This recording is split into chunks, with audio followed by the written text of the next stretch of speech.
Assalamualaikum semuanya. Halo, perkenalkan nama saya Muhammad Zainuddin Ami dari Prodi Kesehatan Masyarakat Fakultas Ilmu Kesehatan.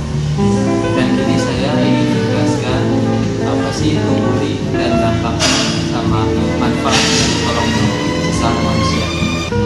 Dan tugas ini adalah tugas agama.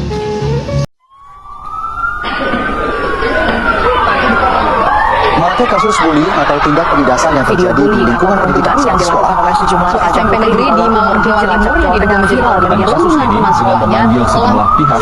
Bullying merupakan ekspresi menyimpang pada anak dalam upaya pencarian jati diri, peran pendidikan di keluarga dan sekolah bullying untuk mereka seimbang. Tahu nggak sih teman-teman, dari video di samping itu menjelaskan tentang pembulian. Pembulian itu bisa menyerang psikologis seseorang, seperti banyak kasusnya di sekolah SD, SMP, SMA yang menghina suku, ras, budaya, ataupun agama.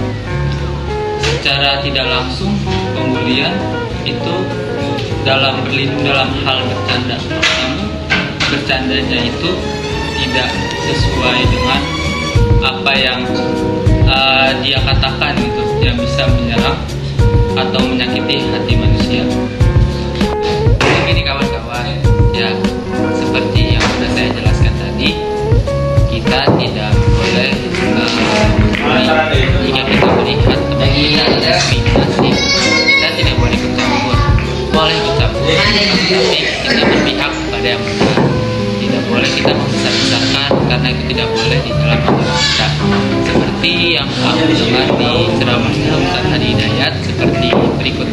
Adik-adikku yang masih senang mengelompok untuk membuli, melakukan perundungan, sadarlah, tidak ada manfaat dari itu semua. Hanya akan merugikan orang lain, termasuk diri kita sendiri, dan kehidupannya lebih luas. Ingat, kita semua punya masa depan. Ayo kita bersama-sama bekerja dengan baik, belajar dengan semangat, dan baca 10 tahun ke depan. Buat agenda dari sekarang, tuliskan di buku catatanmu, buku diarimu, bahwa 10 tahun ke depan saya akan menjadi tokoh A, saya akan menjadi ahli B, saya akan menjadi pakar di bidang C. Mari kita bangun negara kita ini semangat, baik, dan kita katakan stop bullying, stop perundungan, komitmen bersama. Semoga Allah menjaga negeri ini, semoga Allah menyayangi kita semua, dan semoga Allah menyatukan kita dalam kerukunan, kekompakan, kebaikan, dan menjauhkan kita dari segala sifat yang tercela, dari berbagai hal yang bisa memecah belah. Oke teman-teman, seperti kita tadi aku udah jelasin di ceramah Ustaz Hadi Hidayat, jadi kita tidak boleh mengadu domba satu sama yang lain, dan kita lanjut kepada tolong menolong itu. Tolong menolong itu untuk menjalin persatuan dan menjalan kesuksesan adalah jalan kesuksesan. Tolong menolong itu sangat penting untuk kita menjalin relasi kehidupan sehari-hari.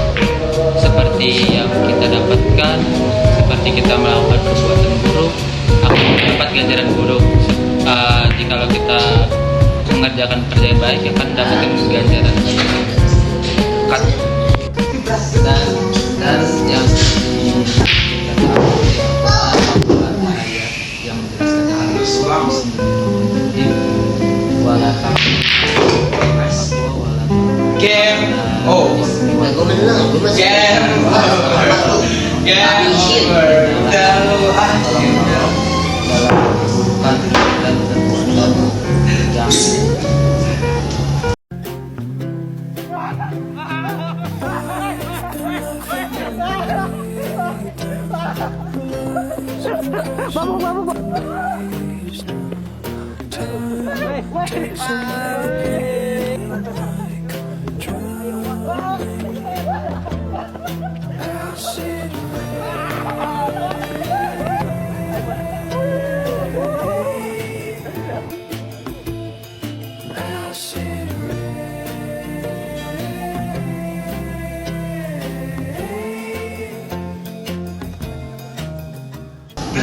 Dan itu saja yang bisa saya sampaikan tentang pembulian dan manfaat tolong menolong.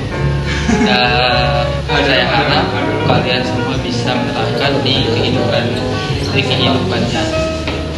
Segitu saja yang bisa saya sampaikan.